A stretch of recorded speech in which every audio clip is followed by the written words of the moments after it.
স্পষ্ট বলতে।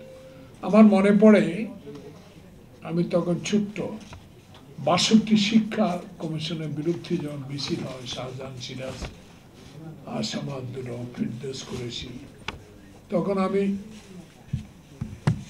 মানে বেগমগঞ্জ স্কুলের ছাত্র, আমি দেখেছি মিছিল। সে মিছিলে যাবারও আমার সৌভাগ্য হয়েছে। আজকে এই কথাটা বললাম এই জন্য,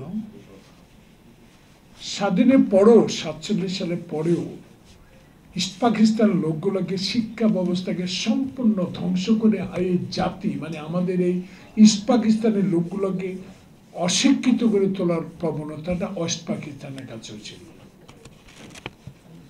সে পদ্ধতির বিরুদ্ধেও ৬২ সালে আন্দোলন হয়েছে, নেতারা আন্দোলন করেছেন, আমরা দেখেছি।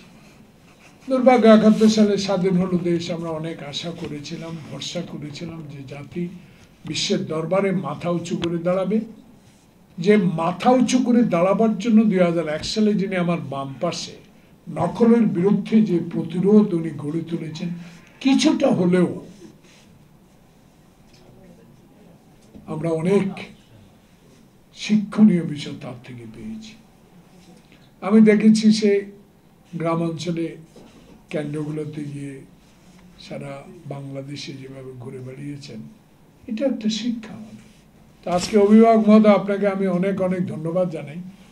আমি আশাবাদী বাংলাদেশে যদি একটি সুষ্ঠু নির্বাচন হয়, আশা করি হবে, সে নির্বাচনের মাধ্যমে যে সরকারি হাসিনার পরে ক্ষমতা বা সরকার গঠন করুক না কেন, সবচেয়ে বেশি অগ্রাধিকার দেওয়া উচিত হবে শিক্ষাকে। শিক্ষার মাধ্যমে যদি আমি বিদেশের সাথে তাল মিলিয়ে তাদের সাথে কাজ করতে পারি, তাহলে আমি অনেক উন্নতি করতে পারব। শ্রমিক টাকা পাঠায়, হয়তো বেতন পায় ১০,০০০ টাকা, ২,০০০ টাকা পকেটে রেখে ৮,০০০ টাকা বেশি পাঠায়। আর একজন যদি উচ্চ শিক্ষার শিক্ষিত যদি একটা ভালো চাকরি বিদেশে করতে পারে, এখান থেকে শিক্ষা নেয়া, সে পাবে ১,০০,০০০ টাকা, ৫,০০০ টাকা পকেটে রেখে ৭৫,০০০ টাকায় দেশের জন্য পাঠাবে। তাহলে শিক্ষা খাতে সরকার যে আসুক, আমরা আজকের এই ক্ষুদ্র পরিষদ থেকে অনুরোধ জানাবো, যেই সরকার গঠন করুক, শিক্ষা ব্যবস্থাতে যে দুর্নীতিটা শেখ মুজিব, হাসিনা, এরশাদ শুরু করে দিয়েছিল, গণতন্ত্রকে যেভাবে হত্যা করেছিল, শিক্ষা ব্যবস্থাকেও তারা ৩ জন সম্পূর্ণ ধ্বংস করে দিয়েছে। তাই আজকে ভবিষ্যৎ অভিভাবক মহোদয় বলেছে, মর্জিনা বলেছে, আমার শ্রদ্ধেয় শিক্ষক মন্ডল বলেছে, ২৭ তারিখে এই সরকার কি দিবে বা কমিশন কি করবে। এত কমিশন হলো, একটা শিক্ষা কমিশন হওয়া দরকার।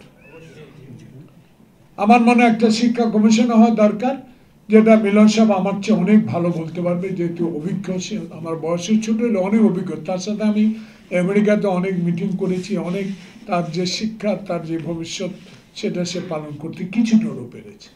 তা আগামীতে ইনশাল্লাহ আমরা সবাই দোয়া করি পাবে। কারণ পাবে এই জন্য, দেশে দেখেন গণতন্ত্র কথা যারা মুখে বলতো, শিক্ষার কথা তারা বলতো না।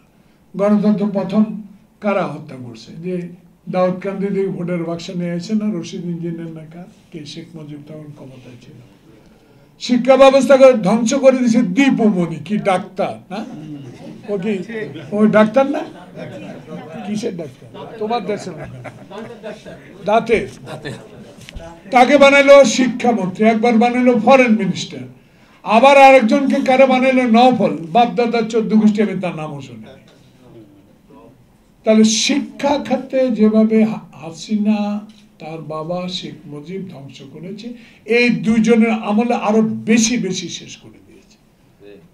তাই আজকে ডক্টর প্রফেসর মোহাম্মদ ইউনূসের কাছে আমাদের বিনীত অনুরোধ থাকবে, আপনি হয়তোবা আপনার কমিটমেন্ট ইনশাল্লাহ ঠিক থাকবে, রোজার আগে দেশে একটা নির্বাচন হবে, সেই নির্বাচনের প্রস্তুতি নিশ্চয়ই সরকার গ্রহণ করছেন। আমরাও আশাবাদী, আজকে যারা অভিভাবক, শিক্ষক, আমার ডানে বামে যে দুজন বিজ্ঞ ব্যক্তি আছেন, আলোচক আছেন, সবার একটি আশা, যে আশা নিয়ে মুগ্ধ খোকন রক্ত দিয়েছিল, যে আশা নিয়ে আমরা এখনো বুক বেঁধে আয়নাগড়ে দীর্ঘদিন নির্যাতিত হয়েছি, জেল কেটেছি, অত্যাচারিত হয়েছি। সেই কারণে আমরা আপনার কাছে আশাবাদী, এই বাংলাদেশে একটু দেরি হয়ে গেল যেন,